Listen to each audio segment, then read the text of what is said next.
啦，咁歡迎晒咧，我哋全球所有嘅網民啊，逢禮拜二咧一齊風生水起啊嚇！咁啊，今晚嘅節目咧，講樣嘢俾大家聽先。今晚係錄影嘅，但係大家繼續咧可以俾課金啦，同埋買啲禮物咧送俾我哋㗎嚇。咁啊，點解咧？因為馬君晴老師咧要去 TVB 度做明星啊，咁所以今日咧就錄影啦。OK。咁係啊嘛，多謝。咁你係要去 TVB 度做明星啊嘛，咁所以錄影 OK。我哋唔知點解我哋嘅節目咧，個師傅都要去咗電視台度做明星，咁所以咧，我哋就要錄影啦。咁但係咧，為咗支持馬君晴教授同埋咧，即係咧，又希望大家繼續咧就俾課金啦嚇 OK。咁啊，課金應該或者嗰啲撳嗰啲點樣啊？我哋交俾阿 Tristan 啊，靚聲王子話俾我哋聽啦。如果大家咧喺睇直播嘅時候想課金俾我哋咧，其實喺留言區嗰度咧都有一個好似禮物嘅公仔，你一撳入去咧就可以送一啲禮物出嚟俾大家㗎啦，俾我哋都得嘅。咁當然啦，亦都可以成為我哋嘅會員支持我哋嘅。咁我哋做咗會員嘅時候咧，每個月咧都有特別嘅會員片帶俾大家，教大家點樣催財啊、招運嘅方法嘅。但係好多人睇完會員片咧，我見你話俾我聽咧，係跟住就跟阿馬老師啦，或者跟阿宇河神啦，嗰個擺法之後咧就贏咗大錢。係啊，好多都係，我哋都收到好多唔同嘅觀眾嘅反應啦，就即係跟咗馬老師啊，或者跟咗宇河神師傅嘅所有擺嘅陣啊，之前講嘅地氈啊，點樣擺咧，都賺咗錢，亦都話個運係轉咗㗎。咁亦都之後佢再除咗做咗功德啦，亦都課咗金支持，再多謝我哋嘅。係嗱，咁啊，所有人咧，即係佢賺一大錢咧，嗱，記住啊，第一批啦，呢批啊，真係要值得咧，真係要俾多啲課金啊，馬君晴老師啦，因為點解咧？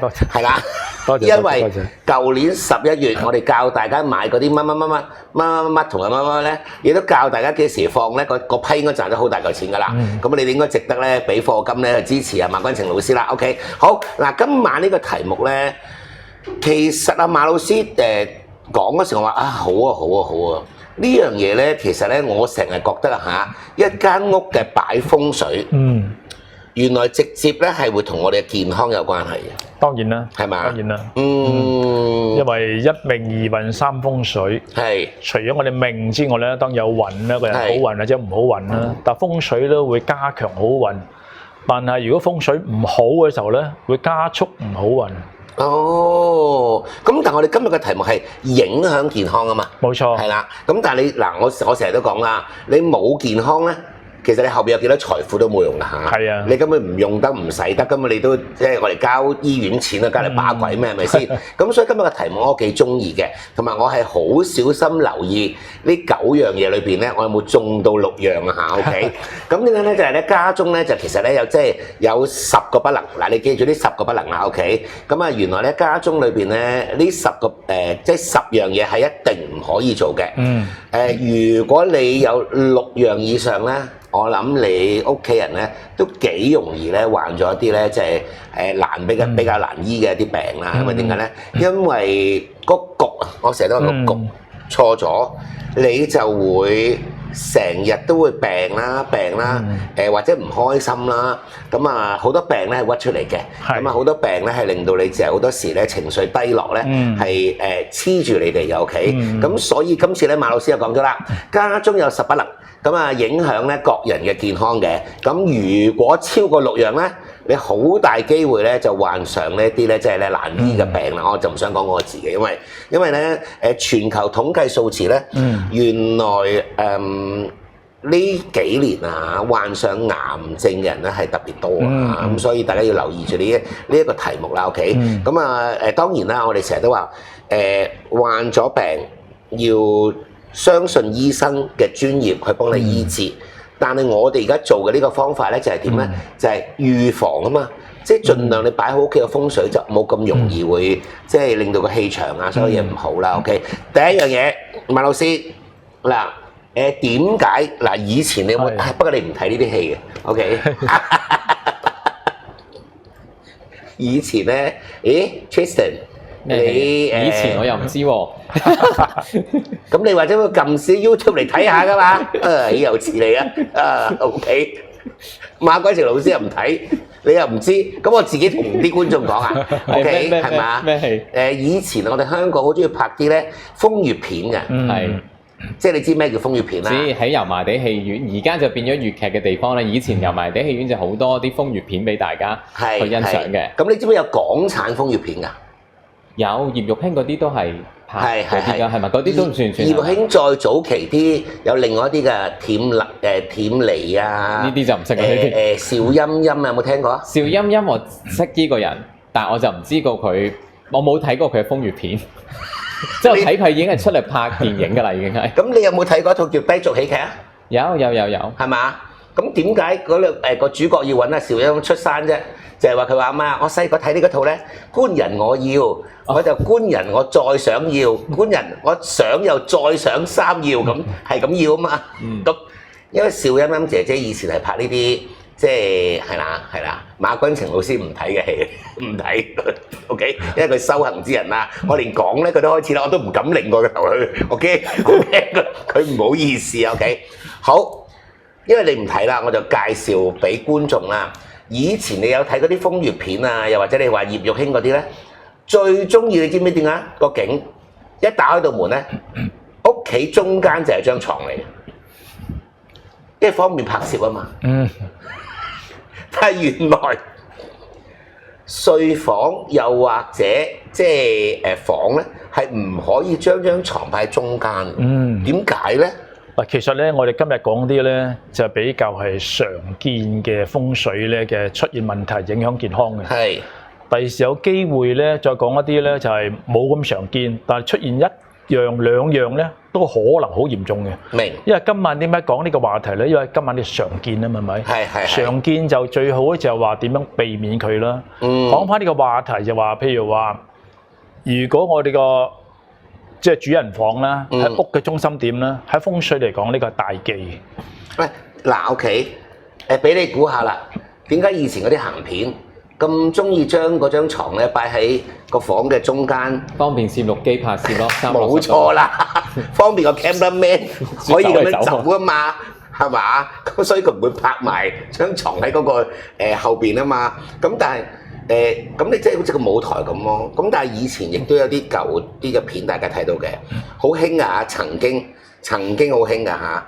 香港嘅一啲 design 好興嘅就係將成間屋鋪地氈，就起高少少2-3級樓梯，就擺張床褥喺度嘅。冇錯，好興嘅。攤位啊嘛，同埋嗰啲起高少少嗰啲係可以擺嗰啲，即係嗰啲樓梯入邊擺嘢㗎嘛。但係記住，床係一定有靠山嘅。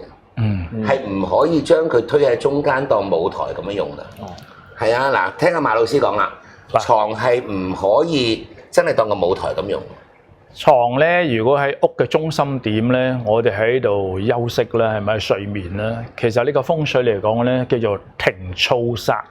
哦，所謂停燥煞咧，原來古人咧啲老人家仙遊之後咧。佢會將個屍體咧擺落個棺木裏邊，擺屋嘅中心點嘅。哦，係。咁所以如果你話屋嘅中心點喺度停留嘅時候咧，其實個風水嗰個氣場咧就叫做係停燥煞。燥係一個棺木咁解，即係將個棺木停喺度。其實即係話喺屋嘅中心點喺度瞓嘅時候咧。其實係古代嚟講係死屍先至喺度瞓嘅，先人先喺度瞓。係，因為古人咧都知道喺風水學嚟咧，屋嘅中心點喺度睡眠咧，對我哋嘅健康咧係好大影響。哦，長期係咁咧，就真係變咗自己嘅健康咧。你話今日我哋講啲話題係10樣裏邊嚟講，有5-6樣中咗，真係都幾麻煩嘅。係呢樣咧係其中一個都係大忌嚟嘅，係大忌嚟嘅。原來我哋中即係你將張床擺喺成間個中間咧，就係中咗一個煞啊，係啦，就叫停燥煞啦。咁變咗就唔係話方便你即係四周都落到床，係原來死人先係咁嘅啫。OK，咁但係我諗翻起咧，我阿嫲出殯嗰時就係咁嘅。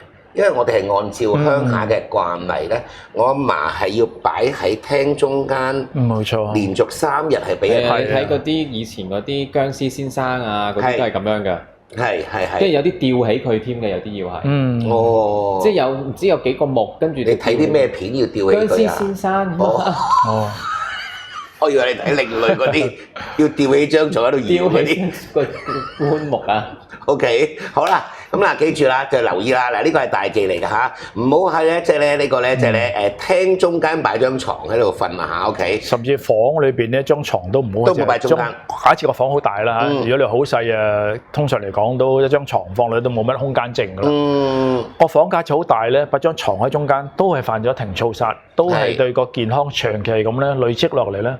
會有啲唔知咩毛病走出嚟，係即係點都要靠一邊牆。冇錯冇錯，係咪啊？點都要靠一邊牆。即係靠住一邊，但係即係佢靠住一邊，但係佢因為成日都話風水咧係希望可以三邊落床噶嘛，係咪話？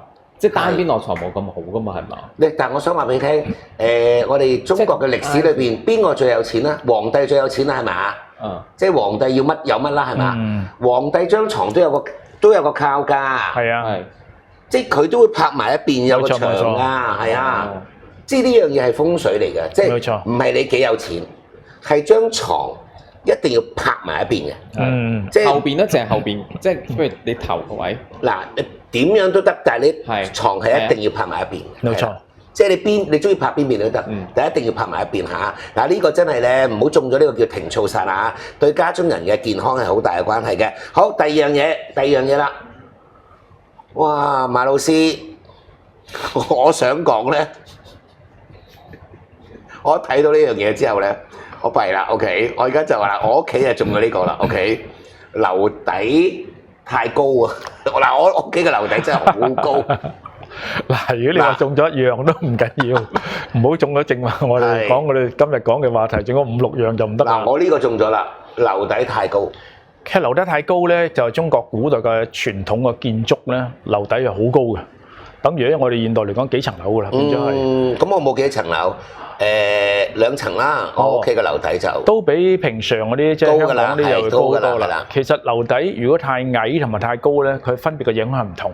我哋喺有一集都曾經講過啦，即係壓力嘅時候咧，樓底矮咧就叫係壓住我哋壓頂煞。係個人咧就會感覺到咧，心理學上覺得係有啲嘢壓住我哋咧，係變咗好大壓力嘅。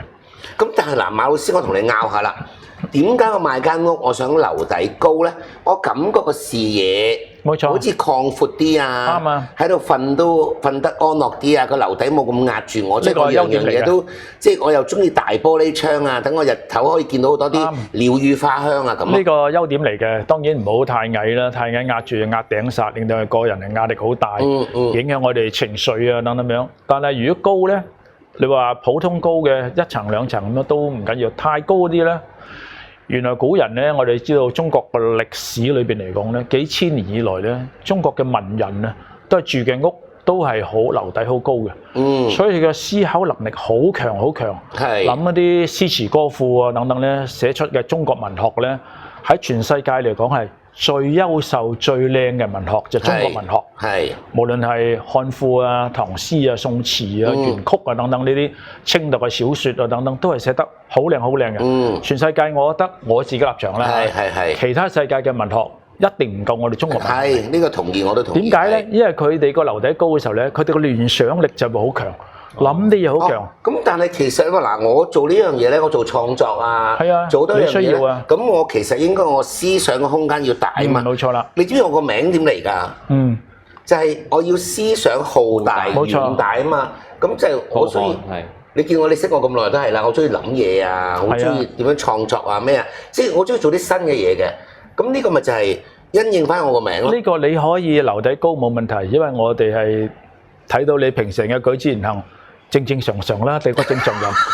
你睇到我正常啫，佢哋睇到我唔正常嘅。但係如果有啲人嘅性格咧，個情緒本身已經有情緒病嘅時候咧，佢已經胡思亂想嘅時候咧，甚至可能仲食緊啲精神科嘅藥物。係，咁我冇。樓底再高啲嘅時候咧，佢哋會胡思亂想，會諗到好多古靈精怪。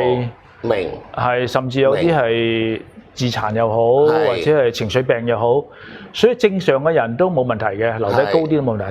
但係如果你個樓底好高，再加埋今日再講其他幾個條件都犯埋嘅時候咧，犯到4、5個咧，就會麻煩啦。所以如果你話正常人樓底高啲唔緊要嘅，但係如果啲觀眾裏邊有啲朋友又好咩都好，佢本身已經係好情緒化嘅，諗啲嘢已經好極端，甚至走火入魔嘅，就樓底唔好太高啦。太高嘅時候咧，佢哋會真係會諗啲嘢係正常人諗唔到嘅。唔係，我諗嘅嘢正常人都諗唔到㗎啦，OK？咁但係我又幾中意我自己咁樣神化咁樣。嗱，我想問阿馬老師，既然係講開咧呢一個房啦嘅樓底啦，即係瞓覺，我曾經喺大埔嗰度咧睇過間屋。咁我係因為中意嗰間屋嘅設計，我係有諗過買嘅。咁但係因為買賣嗰時咧，即係講緊嗰個價錢咧，就係咯，即係拖拉咗一段時間啦。如果以我所知，後期就陳豪買咗嘅 ，OK，係啦。我中意佢間屋有一樣嘢，佢嗰個主人房咧好特別嘅，叫天際主人房。你知咩叫天際主人房啊？可以見到出邊成個天空。係啊，係。由即係個房裏邊咧，係有一個弧形嘅玻璃咧，係睇埋個成個天空㗎。好似其實台灣好多係望星嗰啲房嘅上高玻璃嚟嘅。係啊，我就係因為咁先想買咋。咁但係其實係咪唔好啊？望得太，我望咗成個天空，會唔會太胡思亂想？玻璃係咯，上邊變咗玻璃。嗱，如果你話我哋係正常嘅人咧，呢啲都唔算太大嘅問題。係，但係真係有啲情緒病嘅人咧，就唔好啦。同埋佢已經係諗啲嘢咧，係甚至佢即係話正話講食緊精神科嘅藥啊，咁樣，甚至有啲人好悲觀啊、厭世啊等等嗰啲咧，呢啲就會促成佢嘅病情會加速。明，即係如果你係本身情緒有問題嘅人咧，就盡量唔好住呢啲屋啦。有啲就要嗰啲係小朋友成長嘅過程，有啲都好情緒化嘅。係，佢哋都有啲諗啲嘢諗歪嘅，所以我都今日睇到個新聞就話啲兒童嘅即係話自殺率咧，好似都幾得人驚，幾高下嘅。呢啲情況咧就唔好買呢啲屋啦，住咁高嘅樓頂嘅屋啦，因為促成佢哋咧嗰個情緒咧更加唔穩定。諗得太闊啦嘛，係咪？係啊，諗得唔穩定。咁後期我冇買到啦，陳豪買咗啦。我見佢都發展得幾好啦，佢嘅咖啡生意，即係佢都哇天馬行空啊，諗下點樣做生意咁 OK。咁啊OK，即係話如果我明啦，本身你個人都冇乜情緒問題咧，就住呢啲樓底高嘅係冇問題嘅。冇問題嘅。係啦，咁但係樓底太矮又係問題啦。就問題啦，就一個壓頂煞。我哋喺嗰個一集曾經講咗啦，就話係啦，我講過啦，係啦。咁就即係揀屋嗰時咧，樓底即係如果你冇乜即係精神問題嘅咧，你可以揀樓底高啲。但係如果你有嘅話咧，就盡量避免啦。咁因為點解咧？你個病情咧會越嚟越惡化嘅。咁啊，相反地啦，就係如果樓底矮咧，就真係唔好揀啦，因為有啲樓底真係好矮嘅，真係矮。以前我諗馬君晴老師應該未試過 OK。Tristan 你出身富戶人家一定未試過。你有冇住過角仔啊？冇。你知唔知有啲地方叫角仔㗎？細個住過，我住過。你住過角仔？我又睇唔出喎。角仔就係間房嗰啲係角仔，我就真係。角仔係因為係以前唔夠地方用。係咪嗰啲樓梯嗰啲邊啊？中間間一格出嚟。中間喺嗰間屋度咧，間多一個咧，係企直都唔得㗎，角仔。係啊，係要爬入去㗎。我知啦。嗱，乜嘢叫角仔啊？嗱，你睇一套電影，嗱，我覺得拍得好好㗎，真係拍得好嘅，因為我驚大家唔知道咩叫角仔啦。嗱，如果你哋真係要去揀屋咧，唔好瞓角仔。角仔其實係壓住你嘅壓頂煞咧，你係唔會發光發熱嘅。嗱，有套戲，但係揀親呢啲都因為屋企或者佢鋪租啊，佢住屋個房租好貴嘅。有套戲咧，大家睇下，有冇聽過一套戲叫《阿飛正傳》啊？係有係咪？張國榮啊嘛，係咪？但係其實臨尾有幾分鐘係梁朝偉嘅。記唔記得梁朝偉就係烏住個身喺度梳頭，佢就係住角仔啦。係啦，嗱呢種就係角仔，企唔直個人㗎。因為角仔好矮㗎咋，冚到頭㗎，你企冚到頭㗎。咁咧嗰種就係叫角仔啦。OK，但係如果大家未睇過嚇，以前香港係好多㗎嚇。香港好多，因為我哋都算做即係香港喺50年代、60年代、70年代都仲係即係比較多人窮啦。咁所以咧，我哋係有角仔嘅。咁啊，而家我諗都應該仲有，但係唔多。OK。我想問下，因為咧而家咧有時有啲人咧，佢哋住嗰啲屋咧，佢哋即係佢啲床啊，佢哋會係碌架床，有啲佢唔係碌架床啦，有啲係兩層咧，就可能下低係擺電腦，因為慳位啊嘛，係上高係床，有啲咧就上高擺嘢，下低係床，咁樣會唔會都有個壓頂煞出現咧？會壓頂煞咯。其實現代嚟講，角仔我都見過㗎。我譬如睇風水，有啲客戶間屋咧好細嘅。咁啊百幾尺嘅啫，咁佢留翻啲空間擺啲書台咁樣，然之後自己間個角仔瞓咧就係睡眠咧就上去個角仔裏邊瞓，但係其實唔好嘅。但係當然呢啲咧，如果係咁樣長期咁樣壓住自己咧，係一個唔理想嘅風水，但係可能冇法啦。香港係明，係啦，梗係明啦。香港地少人多，係啦冇錯。但係就盡量唔好啦，即係只可以話俾你聽，呢個係叫壓頂煞啦。好，第三樣嘢。尖角射灶嘅，即係呢個真係唔識喎。尖角射灶呢個要解釋啦。灶咧就係其實喺風水嚟講咧，我哋每間屋都有3個好最重要嘅位置，係門、床、灶。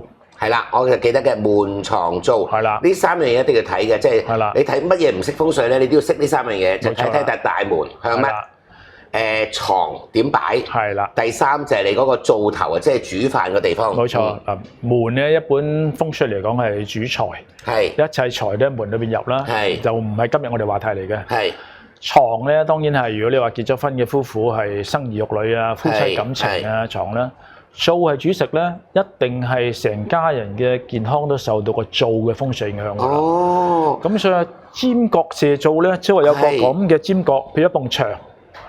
咁嘅尖角一埲牆，你知道係有時呢咁嘅整個咁嘅角出嚟咁啊，可能會係咪？嗰個角啱啱對正嗰個爐灶，咁啊尖角咧，即係你硬親咧，都會個手都會受傷啦，係咪？你個頭碰落去，你都會冚親啦，係咪？佢唔係平嘅咩？佢係尖角嚟嘅嘛。當個尖角係對正個爐灶嘅時候咧，咁又會發生一種能量，產生一種能量，就係話咧係好似把刀咁樣插落去嗰個爐灶裏邊。我就插到你成家人健康。係啦，爐灶係煮成家人嘅健康，所以尖角射灶，尤其是尖角唔一定係自己室內㗎。咁譬如話，我哋室內有埲個廚房裏邊埲牆，咁有個咁嘅角對住個灶咁啊，尖角射灶啦。有啲尖角係外邊射入嚟個灶，對住呢個灶嘅。出邊嗰啲大廈咁樣，嗰埲牆咁樣有個咁嘅尖角，個灶喺呢度，咁啊尖角射灶啦，一樣係。咁即係譬如外邊嘅環境或者室內自己嘅廚房嘅環境都可以尖角射灶，尖角射灶身體就一定會差。咁點樣化咗佢咧？因為我最近咧真係啊，我想話俾你聽咧，嗱我好少去幫人睇風水啦，即係我又唔係話。即係好巴閉嘅專家啦，即係冇馬君情老師咁啦。咁但係啲少少嘅學識我係識嘅。即係嗱，例如7個月之前，嗱我有一樣嘢好，我上堂咧我係記曬所有嘢嘅。7個月之前咧，馬君情老師你講咗嘅西斜，如果你個太陽射到個灶咧，你屋企一定生 cancer 嘅咁。即係呢啲我記得嘅，即係西斜嗰個太陽，千祈唔好射到嗰個爐頭，好大劑嘅。即係呢個我記得㗎啦。即係咧，譬如咧，另外咧就係個尖角啦。嗰日咧好笑喎，有個餐廳嘅老闆娘 ，OK， 佢就哎呀梁生，你可唔可以乜嘢啊？幫下我，即係我成日去唔同嘅地方啦。咁佢講啦，佢話咧我隻腳咧唔知點解越嚟越差啊，我驚我遲啲行唔到啊。跟住咧好笑啊，我話俾你間屋我睇下咁睇啦。喂，撞鬼你咩？你個尖角對住你個廚房，我話你隻腳點會好啊？就佢真係個尖角啦，對住佢個廚房，係插住佢嘅下邊。咁話你記住，廚房嘅主女人一定係你有事，你有事完啦，好啦，對腳唔要得啦，就輪到你老公啦，即係逐個排啦咁。我梗係唔得啦，化咗佢啦咁咯。其實化嘅方法咧，呢尖角裏邊嚟講咧，好似把刀咁插落嚟咧，刀咧五行係屬金嘅。咁化嘅時候咧，我哋可以用一樽水。水啊，一樽水啦，係咯。其實最好用呢個大悲咒嘅樽，咁就係裏邊裝啲水，咁啊變咗大悲水，擺咗灶底裏邊，就可以化呢個尖角射灶。係。如果唔係尖角射灶，都唔使擺呢個樽嘅。哦，係。嗱，尖角射灶啊嚇，一定要擺大悲水喺嗰個灶頭底啊嚇。OK，好，下一條 OK。咩叫開門見灶多毛病啊？嗱 OK， 我先講咗先，因為而家你知啦，好多啲家居嘅設計咧，我屋企都一樣啦，就其實係即係 open kitchen 嘅，即係開放式廚房 OK。咁不過有樣嘢我唔喺屋企整嘢食嘅，即係係啦。嗱，我哋可以講下開放式廚房同埋呢個開門見灶，佢哋有相似嘅地方嘅。係嗱，譬如話呢個open kitchen 咁啦，咁佢冇門噶嘛，係咪？係。咁即係話一個開放式嘅廚房。其實喺廚房咧，喺風水嚟講咧，我哋當然要嚟煮食噶啦。煮食嘅時候又少不免有時譬如話白灼蝦咁樣係蒸條魚咁係咪？喺佛學嚟講咧，就話呢啲都係生物嚟嘅。呢啲生物嘅當我哋煮熟佢嘅時候咧，佢會有一啲嘅怨氣怨我哋。如果我哋係將啲怨氣唔處理佢，嗰個怨氣喺個 open kitchen 咧就發散成間屋裏邊。係。咁又會變咗咧，係屋企人裏邊嚟講咧，你怨我，我怨你，家庭嘅關係就會差。明。怨得多嘅時候咧，自己個人心裏邊都會唔舒服，咁就變咗咧，自己嘅身體都會受到影響。係。所以怨氣大。Open kitchen 咧，其實喺呢個香港裏邊嚟講咧，我覺得係呢個流行咗，我諗都係20-30年到嘅啫。即係你話40-50年之前咧，我相信都冇乜人有 open kitchen 呢件事。冇嘅，唔興。但係你諗下20-30年之內有咗 open kitchen 之後，香港嘅好多古靈精怪嘅病咧，就走出嚟咯喎。係或者家庭嗰啲嘅糾紛啊，大家互相嘅爭拗係多咗嘅。咁但係點樣化咧？嗱，我就坦白講啦，我為我自己嘅啫，即係雖然我一個人住啫，即係我唔會有家庭怨氣啫。OK，咁但係即係我都想去化咗佢嘛？點樣化咧？好簡單，就唔使太複雜。多開個抽氣扇，就算你唔係煮餸，煮完餸之後唔好即刻關咗個抽氣扇，因為嗰啲怨氣仲喺度。咁我哋就算煮完飯之後咧，個抽氣扇都開咗一段時間，將怨氣徹底咁樣抽走咗，唔好停留喺個屋裏邊。咁呢個就 open kitchen 裏邊嘅風水最簡單嘅方法，唔一定要話即係好大型嘅風水陣咁去解決嘅。明。咁你話呢個開門見灶咧，其實就係一個屋裏邊嘅廚房咧。廚房真係有門嘅。但係一打開道門咧，就見到個爐灶喺度啦。咁呢個就叫做開門見灶。但係有啲爐灶咧就唔一定話開門見到嘅，佢可能會擺側邊嘅。咁啊擺側邊嗰啲反而冇事。啱。開門見灶咧，其實爐灶我哋話講過係一個係健康嘅。影響家人嘅健康嘅，佢個風水係影響我呢個因素。打開道門去見灶啫嘛，凡係你出門，你嘅衣食，一開門就俾人搶啦。你嘅工作一開門俾人搶埋啦。你嘅升職一開門就俾人搶埋啦。咁呢啲咧日積月累咧，個人心情又唔好啊，衣食又減少啊。咁啊變咗會咧，個人咧又會係長期嚟講咧。個人會係心情唔好，健康都會差嘅，甚至真正嘅心肝脾肺腎都可能有問題。嗱，呢個就直接影響啦。我就啱啱倒翻轉頭諗啦，因為我屋企唔煮嘢食嘅 OK。你知阿 Tristan 咧，我一開始喺度諗咩咧？咁開門見乜嘢係最好啊？開門見灶，我哋講係打開廚房門嘅門喎。未啱啦，見到乜嘢係最好啊？見到水喉都 OK 嘅。即係開門見到水都 OK 嘅，但唔係見到開門見灶。開門見山好難嘅，開門見灶佢就係差啦。佢開門見水啊好 OK 嘅，咁就得啦。OK，我咧打算喺嗰個，因為我唔煮嘢食啊嘛，我打算喺個灶頭上邊咧擺缸水。咁我咪開門見水咯。係啊，因為我都唔煮嘢食。風水講山管人丁，水管財。係啊，水係財嚟嘅。咁你開門見到個灶裏邊嚟講，你俾人搶咗啲衣食啦，咁你心情又唔好啦，抑鬱啦，份工都可能俾人冇埋啦，搶埋啦咁樣。但開門見水，水係財嚟噶嘛？一打開門就見到財啦，打開門就見到財。哦，得啦，因為我廚房都唔整嘢食嘅 OK，我擺缸水喺上邊。哇！啲人問我點樣擺缸水喺嗰度？我要開門見水，我要揾好多錢，我要再多啲錢，可以再做多啲善事，我要揾好多錢。好 OK， 好啦，下一條床頭冇依靠啊 OK， 呢個就即係頭先都同第一條差唔多啦，係啦。差唔多，但係亦都唔係話完全相同。正話講個床咧，就喺呢個或者係主人房啦。係就係成間屋嘅中心，或者藏喺主人房裏邊嘅房裏邊嘅中心。咁呢個叫停燥煞啦。係。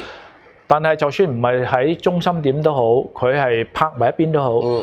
但係床頭後邊咧係有個空隙喺度嘅。係呢啲咧就係喺呢個即係人類學裏邊嚟講咧，係都話俾我哋聽咧，咁樣係唔係淨係風水學講嘅？嗯，人類學講咁樣嘅床咧係一定會容易失眠嘅。哦，明啊，因為係咪真係有加個床板啊？即係你話床，譬如嗱，你頭先聽唔聽到啊？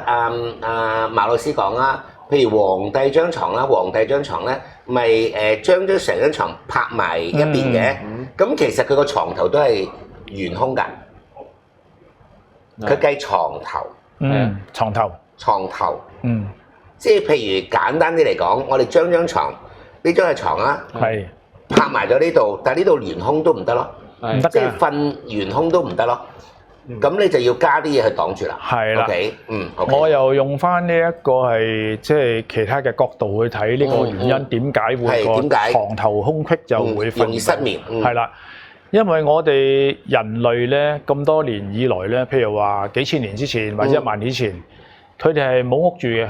1萬年之前，佢哋係住可能係山洞啊，或者住喺樹上邊啊，洞穴啊嗰啲地方。咁於後邊一個空隙嘅時候咧，夜晚瞓嘅時候咧，佢哋就會驚，潛意識就會驚咧，就話咧，有野獸啊，會唔會老虎嚟咬我啊？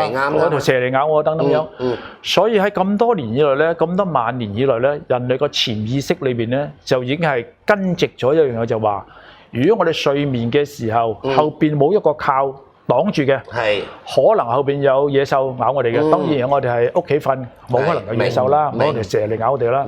但係呢個係咁多千萬年以來，人類根植咗喺我哋嘅潛意識裏邊，一代一代都發生咗啦。咁就變咗後邊係空隙咧，一定會有擔心，潛意識會好憂慮，咁就變咗瞓得唔冧，長期係咁會失眠嘅。明，哦，呢樣嘢有啲根據喎。所以咧，即係如果你哋即係揀咧，即係瞓覺啦，床頭一定要有依靠啊，即係一定要依靠，咁就會瞓得好啲，瞓得冧啲。呢個原來就係同我哋個腦部咧，萬千年我哋嘅祖先留落嚟俾我哋嗰個叫做腦部記憶有啲問題啦。OK， 好，咁啊下一條啦。OK， 好哎呀，馬老師，圓形門 OK， 門圓拱形門 OK， 因為我知道馬老師而家唔係啊嚇，我識馬老師20幾年前咧，馬老師係住喺美孚嘅，但係其實我都住過美孚嘅喎，我諗我廿歲頭嗰陣時住過喺美孚，但我住咗幾個月咋，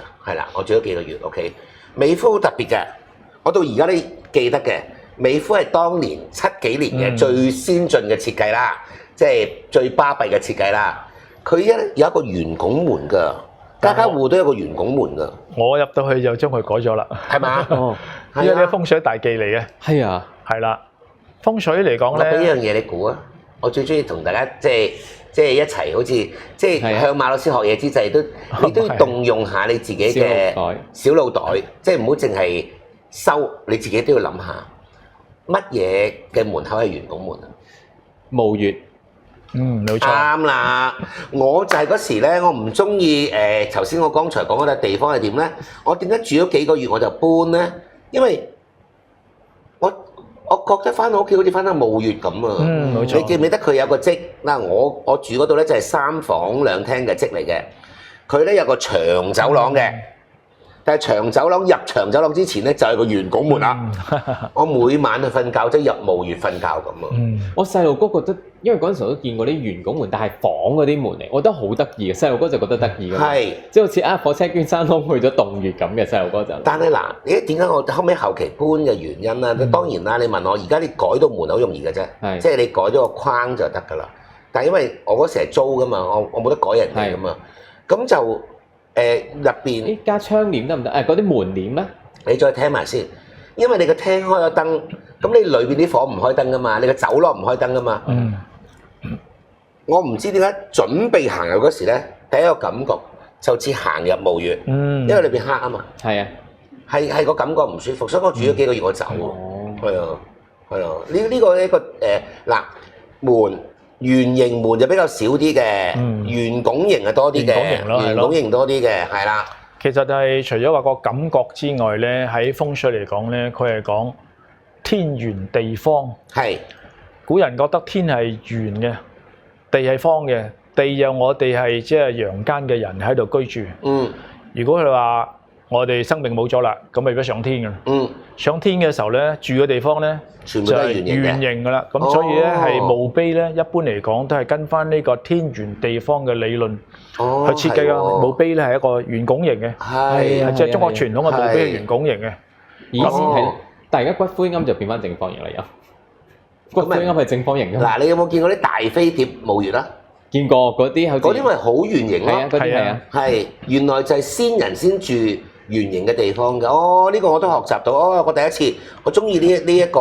學習到。長期係咁即係先人先住圓形嘅地方。冇錯。長期如果我哋平常人喺度住喺咁嘅圓拱形嘅門入咗去，好似師傅咁講。真係好似入咗個墓穴咁樣，長期係咁樣瞓咧，嗰啲陰氣就會好重㗎啦，即係風水會構成呢個陰氣啊。陰氣咧會影響我哋嘅身體咧，會係好多嘅毛病。係陰氣重嘅地方就會即係身體容易出毛病啦。冇錯。咁所以咧，你就記得啦，即係你揀屋啊或者咩設計啊，同嗰啲設計師傾咧，唔好圓形門，亦都唔好咧，即係咧即係圓拱門啊，拱形都唔好啊。OK， 係啦。咁我好記得嘅，所以因為而家馬老師唔係住喺美孚啦，咁啊係啦，我好記得，因為你嗰時住係改咗噶嘛，冇錯，改好容易㗎咋，你起翻個框係即係長方形咪得咯，冇錯。其實因為我嗰時我租咧，所以我冇改到佢啊，所以我寧願搬走咋。好，咁啊牀頭後邊，哇！而家香港都幾多係咁個牀頭後邊係洗手間。同埋係廚房，或者係廚房，係啦，都幾容易嘅喎，都幾容易。但係點解咧會影響我哋健康咧？係嗱，因為如果我哋床頭後邊咧，雖然有埲牆喺度隔住啦，後邊如果係洗手間或者係廚房咧，就會產生一種咧唔同嘅能量出嚟啦。嗱，廚房咧產生嘅能量咧就係一種廚房，因為係動火，我哋喺度煮食嘅。所以嘅火能量咧，長期咁樣，我哋個頭雖然隔咗埲牆啦，係咁一路咁滲透落嚟嘅時候咧，我哋個人嘅火氣咧就會越嚟越大，會變咗暴躁、脾氣臭，同屋企人咧可能多鬧交啊，出外嘅人緣又唔好啊，自己脾氣臭咧，其實都一樣影響身體嘅喎。原來根據醫學嘅理念裏邊嚟講咧。發脾氣係會影響我哋嘅身體嘅喎，無論影響我哋嘅內分泌啊，或者等都會影響到嘅喎。係，因為咧，我同阿馬老師都係修行人咧，我哋每日就係希望自己心境平和，唔好令到自己嘅心裏邊有結，因為有結就會病。OK，咁所以我哋每一日都要開心，開心自然會好運同埋身體好。OK，呢個好緊要嘅呢個係啦，係咁啊，所以唔好發脾氣。係啦，如果你話係洗手間你點咧？洗手間咧，佢會發出一種叫做污穢嘅氣，叫穢氣。穢氣，氣咧其實一種能量，大家睇唔到嘅。譬如話，大家都知道，我哋平時搭車有時嗰段時間，譬如話叫做係疫情嘅時候，我哋都要戴口罩咧，係咪？嗰啲病菌其實睇唔到嘅，但係佢係存在嘅喎。疫情嗰幾年，如果我哋出街唔戴口罩，真係好容易中招嘅，因為嗰啲咁嘅病菌、病毒。係透過空氣又好，其他嘅接觸都好，都會令到我哋感染嘅。所以嗰個洗手間裏邊嚟講咧，發出個穢氣，我哋都睇唔到嘅喎。但係嗰種穢氣、污穢氣咧，就係真係會帶嚟病。所以就算一隔咗埲牆都好，嗰種能量啊，一樣可以透過埲牆慢慢滲透落嚟。床尾啊嚇，即係自己床頭後邊啊嚇。OK，一樣會係構成咧。冇病嘅，長期係講到麻煩。我問阿馬老師一樣嘢嚇，即係我唔知馬老師答唔答啦。因為馬老師一講呢啲咧，即係少少即係鹹濕嘢咧，佢未必答我。你唔使問，唔使問。不過你喂，如果學你我都會答，學你要答。我覺得馬老師真係好笑，少少鹹濕，你唔使問啦咁，我唔會答你。咪學你我要答翻。學你係咪 ？OK，係咪？嗱呢樣嘢我嗱。因為點解有一次我哋去拍嘢，咁咧就即係有個藝人即係屋企咁啦，OK，咁咧有個師傅風水師傅嚟嘅，就係頭先講啦，就係佢個床頭嘅後邊咧就係廁所污穢之氣，佢就好大聲講啦，佢就有冇搞錯啊？個床頭後邊係廁所，你老公一定出軌啦，一定去鹹濕啦咁樣，會啊咁得意㗎？唔係就問下馬老師，即係佢污穢之氣太多喎，床後邊。嗱呢個學理啦 ，OK， 嗱你解釋啦。呢個學理咧都係成立嘅。成立嘅。嗱，因為污穢嘅氣咧，其實代表咧係個人會容易病痛。病痛嘅時候咧，其實就包括咧係出邊咧係啲，譬如話尋花問柳啊，或者等等。其實佢就係講啦，係啦，就話佢老公容易有嗰啲病啦。係喺古代嚟講，去清流啊、紅樓坐館啊咁樣。清流。學術上就可以。學術上係咁樣學你啦。咁呢個學你，我就要答翻你啦。污穢之氣嘛，佢話你老公啊咩啊，出去滾啊，周身病痛，周身嗰啲鹹濕病拎翻嚟啊！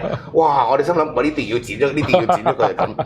就我好記得嘅，就原來真係床尾，即係床頭後邊唔可以廁所。我想問啊，如果唔係自己屋企嘅廁所 OK， 但係有時你知隔離屋係廚房或者洗手間又點咧？唔係自己屋。唔係啊，即係自己屋，但係我知。後邊嗰個已經唔係你間屋嘅，隔住牆係後邊係另外一間屋嚟㗎嘛。另一間屋咧，你冇法啊！你考究唔到啊嘛，除非你揾到對面嘅嗰個平面圖。係，但係如果都知道後邊係洗手間或者廚房，係咪都有影響㗎？有影響。係。咁即係咁，你咪自己搬。你唔係啊？搬床頭咯，搬床頭。係啦。你搬床頭容易啫嘛，你床尾變為床頭咪得咯。但係你未必知㗎嘛，除非你揾到對面隔離間屋裏邊嚟講嗰個平面圖，聽到聲啊，拉水掣，尤其沖廁咁大聲。佢喺後邊唰，咁你仲唔知佢後邊係廁所？係啊，咁啊，要搬一搬個床頭，唔好拍嗰邊啊，拍第二邊啊，變咗係。嗱呢樣嘢緊張啲嚇，即係如果你個牀即係床頭咧後邊係廁所咧，一定要搞一搞佢啊！如果唔係咧，你啲老公老婆咧好容易有污穢之病啊。OK，好啦，下一條 OK。哎呀，好彩啫！我幾鬼驚中啊 ！OK， 你知唔知以前我睇？你知唔知有個節目？有個節目 OK， 有個節目 OK， 叫 K100，你有冇聽過？呢個知。你係咪又唔係咁細個啫？唔係咁細，聽過。K100有冇聽過啊？哦，哎呀，修行嘅人都知道喎。OK，好似嗰陣時會數收視嘅係咪 K100？唔係，因為 K100咧好中意以前有個節目我好中意睇嘅，叫登堂入室。就成日去啲明星屋企度拍俾我哋睇嘅，係啦。咁以前我好記得嘅有個明星，可能而家全香港人都唔記得佢噶啦。曾經好紅噶嚇，係啦。叫做乜嘢名咧？咩魚咧？叫做乜嘢魚咧？寶貝魚？唔係，佢個有花名嘅。以前喺《歡樂今宵》裏邊咧，叫黑白魚噶。望望先，係嗱，我記得啦嚇，希望啲觀眾提下我啦。OK，佢就係馮淬帆嘅女朋友嚟嘅，叫做咩香港小姐嚟㗎，出個唱片㗎，黑白魚啊。OK，佢屋企咧就係而家呢條題目啦，淨係得黑色同白色嘅啫，佢一生人都係咁嘅。OK，好啦，唔介意講咧，就如果呢間屋裏邊嚟講咧。就係淨係黑色同埋白色咧，淨係得呢兩個色㗎咋，冇其他色㗎。就等於太極圖嚟㗎啦。太極圖係。太極圖係一半白一半黑，白嗰邊就俾陽，係黑嗰度俾陰。咁即係話個人身處呢間屋裏邊咧，就身處一半係陽，係一半係陰，係。咁即係話有一半嘅時間，一半嘅機會咧，就沾染到好強嘅陰氣啦。咁所以陰氣咧，其實係影響啲乜嘢嘢咧？如果你話一個女性嚟講咧，或者男性都好啦，男女性沾到陰氣咧，首先一病。哦，明。精神有問題。情緒有問題。明。係啦，嚴重咧可能係心肝脾肺腎啊內臟嘅毛病。第二咧，陰氣太重咧，如果係女性嚟講咧，女性係陰嚟嘅。佢如果喺婚姻嚟講咧，佢求陽，但係佢冇咗陽氣嘅時候，得一半係陽，一半係陰咧，婚姻會唔成功，係會失敗。尤其是咧長期係咁沾染啲陰氣咧，情緒就擔心咧會好高高低低，高高低低。所以呢啲設計咧，我就即係覺得喺風水學嚟講係唔好咧，就同各位觀眾分享咧。明。而家現代好多設計師咧，我聽到都話好似係特登設計到黑白兩個顏色。嗱，我唔得㗎嚇，淨係得黑白唔得㗎嚇。OK，係啦，係啦，啱啦，叻啊，多謝你啊！邊個提我㗎？俾個 credit 佢先 OK。嗱，你上網睇下曾慶月。就係以前咧《歡樂今宵》裏邊一個咧，即係咧好出名嘅即係主持人嚟嘅，佢亦都係香港小姐。咁啊，佢咧就堅稱咧，佢自己一生人咧，淨係得黑白兩色嘅啫。係因為某啲因素咧，佢就要離開香港，就去咗台灣發展。OK，好啦，OK，俾翻多啲資料大家。曾慶瑜啊，多謝你啊 Tristan。OK， 係啦，我哋都諗咗好耐，乜嘢魚咧？我唔識添，我望住相。係啊，但係佢好出名㗎，淨係佢間屋同埋佢啲衫褲都係淨係得黑白色㗎咋。係啊，OK，嗱記住啦嚇，聽啦。咁如果好似我屋企咁咧，倒翻轉啦，淨係一隻色。你係咪一白兩種色啊？我屋企咧就全係白色，就好多花嘅。咁啊有一次阿江美儀咧就嚟到，佢就話撞你個鬼啊靈堂咁啊！你屋企好似，因為我屋企白色全部花，白色同埋花同埋蠟燭嘅啫。蠟燭有咩？係咩色嘅蠟燭？白色。我好記得江美儀就話，係啦，跟住話撞鬼你咩？穿出你間好似靈堂咁。因為我間屋好白嘅，係所有家私都係白色嘅。白色咧就係陽氣，咁啊首先你話健康可以話冇咗陰氣都算係好嘅，但係純陽氣亦都唔一定係好好。係咪啊？係啊。咁所以我而家就因為阿江美儀講咗咧，我就喺即係間屋就冇得改啦，即係花都照擺，我就擺多啲顏色嘅花咯。同埋買多啲一啲嘅有顏色嘅，譬如 cushion 咯，譬如橙色嘅 cushion啊，冇錯，呢啲好㗎，多啲顏色唔同咁先得㗎。咁我而家屋企係白色，係繼續白色，但係就繼續有好多顏色喺度。咁啊變咗五行會齊全翻好多啦。係咪？單係一種顏色咪得種五行。咁啊，你加埋其他顏色啊，有紅啊、黃啊、綠啊等咩都有咧，咁就五行會慢慢齊全翻。係咪齊全翻啊？好啲係咪？就唔使俾阿江美儀話撞鬼你咩屋企靈堂咁嘅，因為我基本上以前我屋企係全白色嘅。OK， 我係因為俾佢講完之後，我聽阿江美儀講，我亦都好有家教嚟聽佢講啦。OK， 我要寫翻封感謝信，多謝阿江美儀。OK， 好啦，因為佢就話咧，咁係應該多啲顏色，咁我而家多咗好多顏色嘅，我多咗好多顏色嘅。係啦，就係多啲唔同嘅顏色喺屋企啦。好，咁啊，刀刀劍劍嘅飾物咧，點解唔適宜放喺屋企咧？好啦，刀劍咧，其實咧有時咧喺風水裏面嚟講咧，係可以同其他嗰啲唔同嘅地方所謂鬥風水。咁有啲嘅人咧，譬如話，當然我唔一定建議啦，我唔建議咁做啦。係。咁就對面擺咗把唔知乜嘢嘢，咁佢又擺把劍啊，對向住對面，或者擺把刀向住對面，有啲就擺個即係八卦啦咁樣。係。其實劍啊、刀啊等等呢啲風水嘅能量咧，其實就係傷對方嘅。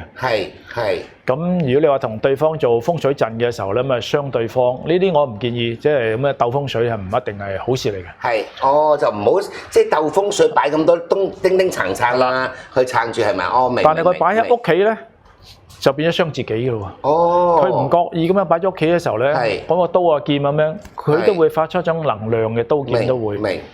咁就譬如話，尤其啲刀劍向住房門，或者向住書房，坐喺個書房裏邊。或者向住大廳坐做梳化咁樣，呢啲刀劍嘅能量咧，長期係咁樣咧，就自己身體咧會容易真係受傷。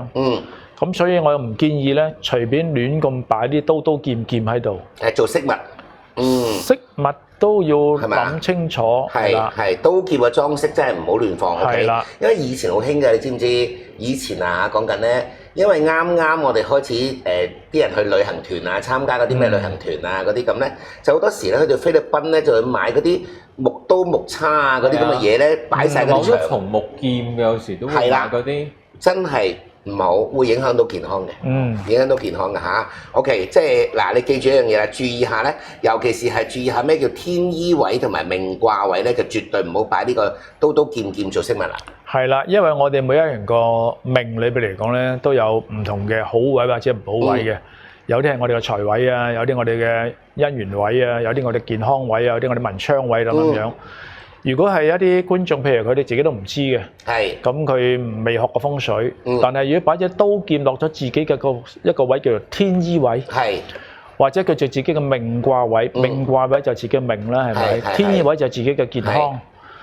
咁自己唔知。即係隨意咁擺，亂咁擺，啱啱擺中呢兩個刀劍嚟喎，喺自己嘅天醫位，咪特別開刀咯。擺咗自己嘅命卦位裏邊嚟講，咪容易做到意外咯。明。所以就除非就自己學過風水，擺一啲刀劍喺度，擺啲係唔好嘅位裏邊，壓住嗰啲唔好嘅位嘅。但係如果唔係就唔好立亂擺啦。係啦，學個風水就得啦。係唔好立亂擺，因為點解你唔識擺錯咗，原來擺咗天醫位同埋命卦位，你咪弊係咪？係啊。好啦，最後呢個啦 ，OK。但係其實呢個咧就好多人都知㗎啦 ，OK。呢個真嘅風鈴咧就真係唔好亂掛啦，係啦，因為以前有段時間好興嘅，但係真係喺啲電視劇教咯，但係真係唔好掛，尤其是你睇日劇咧嗱，唔同啊嚇 ，OK。我哋中國人咧，盡量唔好掛風鈴啦 ，OK？點解咧？聽阿馬老師講啦，因為風鈴咧喺道家裏邊嚟講咧，係要嚟招魂嘅。就係有啲譬如話有啲人咧喺遠方裏邊咧就過咗身，咁佢哋想翻自己家鄉裏面落葬。